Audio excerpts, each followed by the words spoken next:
Welcome to aari gallery. இன்றைக்கி நம்ம வந்து ஒரு 2 இன்ச்சுக்கு ஒரு டிஃப்ரெண்ட்டான ஸ்டிச் பார்க்க போகிறோம். அதுக்கு முன்னாடி சப்ஸ்கிரைப் பண்ணலைன்னா சப்ஸ்கிரைப் பண்ணிக்கோங்க, மறக்காமல் பெல் பட்டனும் கிளிக் பண்ணிக்கோங்க. இந்த ஸ்டிச் வந்து நம்ம ஏரோ ஸ்டிச் போடுவோம் இல்லையா, சேம் அதே மாதிரி தான்.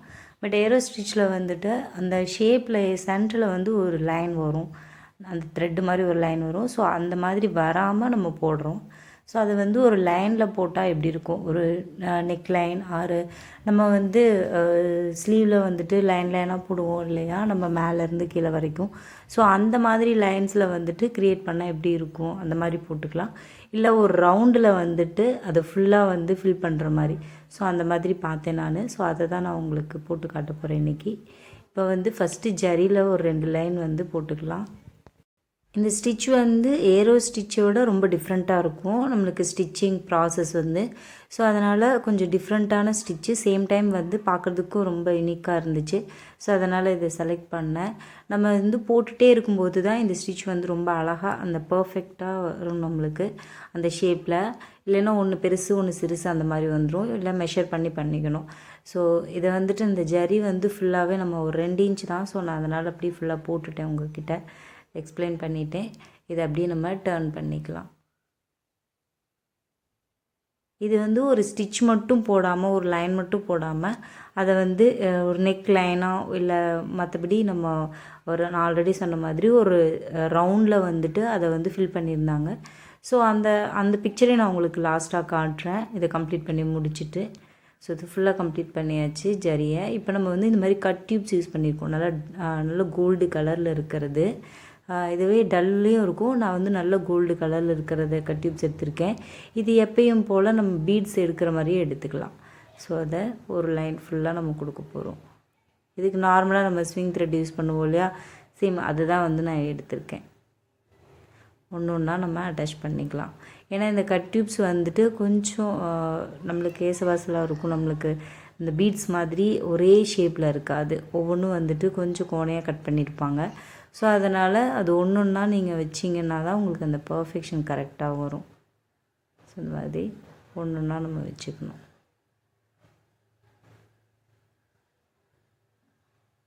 ஸோ ஃபுல்லாக வச்சுட்டு அதுக்கப்புறமா காட்டுறேன்.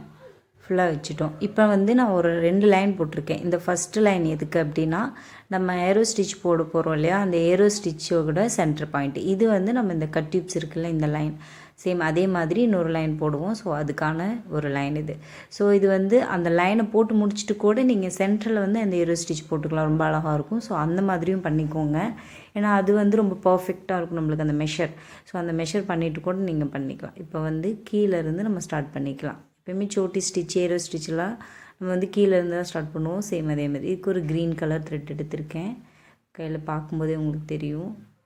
ஸோ அப்படியே நம்ம க்ராஸாக எடுத்துகிட்டு வந்துட்டு இந்த இடத்துல லாக் ஸ்டிச் போட்டு அப்படியே ஸ்ட்ரைட் க்ராஸ் எடுத்துக்கணும். மறுபடியும் அங்கே ஒரு லாக் ஸ்டிச். ஃபஸ்ட்டு ஏரோவுக்கு தான் இந்த மாதிரி, அடுத்த ஏரோவுக்கு ரொம்ப டிஃப்ரெண்ட்டாக இருக்கும். ஸோ அது எப்படின்னு நான் உங்களுக்கு சொல்லிடுறேன். அடுத்து இந்த இடத்துல லாக் ஸ்டிச், ஏன்னா நம்ம அடுத்து கிராஸ் எல்லாம் கொண்டு போகிறோம் இல்லையா, ஸோ அதனால் அது நகராமல் இருக்குது. அப்படியே நம்ம ஸ்ட்ரெயிட் கிராஸ் எடுத்தோம் இல்லையா, அதுக்கு அப்படியே பட்டன் ஹோல் ஸ்டிச் மாதிரி எடுத்து ஆப்போசிட்டில் கொண்டு போயிட்டு அந்த இடத்துல லாக் ஸ்டிச் போட்டுடணும். இப்போது அப்படியே கிராஸ் கீழே எடுத்துகிட்டு வந்துடணும். இப்போ நம்ம ஃபஸ்ட்டு ஸ்டார்ட் பண்ணும்போது கீழேருந்து ஸ்டார்ட் பண்ணி மேலே கொண்டு போகணும்.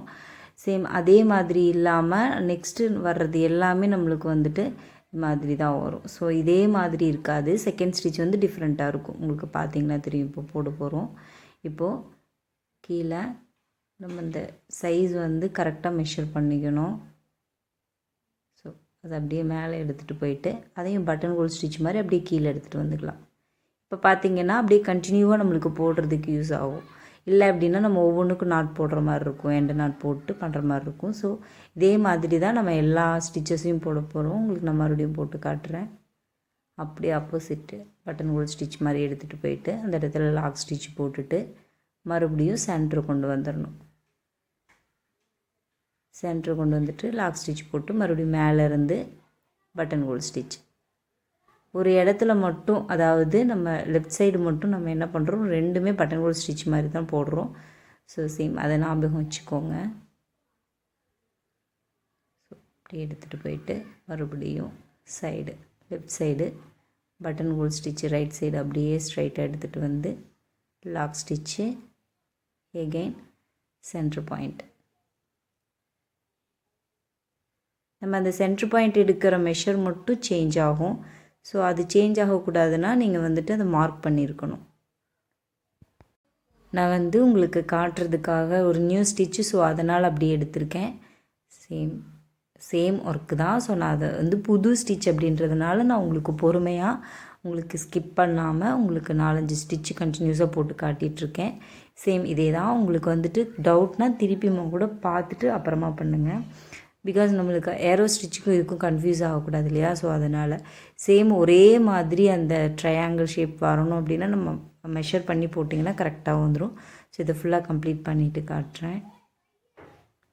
ஸோ ஃபுல்லாக கம்ப்ளீட் பண்ணியாச்சு. இப்போ எண்டு நாட் போட்டுட்டேன். நெக்ஸ்ட்டு வந்து கட் டியூப்ஸ் வைக்கணும். அதுக்கப்புறம் ஒரு லைன் ஜரி கொடுக்க போகிறேன். ஸோ அதை ஃபுல்லாகவே நான் உங்களுக்கு முடிச்சுட்டு தான் காட்ட போகிறேன். இந்த மாதிரி ஸ்டிச்சஸ் வந்து ஆல்ரெடி நான் சொன்ன மாதிரி ரொம்ப டிஃப்ரெண்ட்டான டிசைன் கேட்குறவங்களுக்கு பண்ணி கொடுக்கலாம். ஸோ இதை நான் கம்ப்ளீட் பண்ணிட்டேன். பார்த்திங்கன்னா தெரியும். ரொம்ப சிம்பிளாக டிஃப்ரெண்ட்டாக இருக்கிற மாதிரியான ஸ்டிச்சஸ் தான் நான் இப்போ உங்களுக்கு காட்டியிருக்கேன். ஏன்னா ரொம்ப டிஃப்ரெண்ட்டான ஸ்டிச்சஸ் வந்து சொன்னால் உங்களுக்கு ரொம்ப யூஸ்ஃபுல்லாக இருக்கும். ஆல்ரெடி சொன்னதையே திருப்பி திருப்பி சொல்லாமல். இதை நான் வந்து ஒரு பிக்சர் பார்த்தேன்னு சொன்னேன் இல்லையா? ஸோ அந்த பிக்சரை நான் உங்களுக்கு வந்துட்டு இப்போ காட்டுறேன். ஸோ அதான் இந்த பிக்சர். இப்போ ஒரு ரவுண்ட் ஷேப்பில் வந்துட்டு அதை வந்து பிங்க்கு அண்டு ஆரஞ்சு அந்த மாதிரி மாற்றி மாற்றி ஃபில் பண்ணியிருக்காங்க. ரொம்ப சின்ன ஸ்பேஸ் அப்படிங்கிறதுனால அவங்க ரொம்ப குட்டி குட்டியாக போட்டிருக்காங்க. நான் உங்களுக்கு ரொம்ப எலாபரேட்டாக காட்டணும்னு ரொம்ப பெருசாக போட்டு காமிச்சிருக்கேன். ஸோ இது கண்டிப்பாக உங்களுக்கு யூஸ்ஃபுல்லாக இருக்கும்னு நம்புகிறேன். லைக் பண்ணுங்கள், ஷேர் பண்ணுங்கள், கமெண்ட் பண்ணுங்கள், மறக்காமல் சப்ஸ்கிரைப் பண்ணுங்கள். தேங்க்ஸ் ஃபார் வாட்சிங்.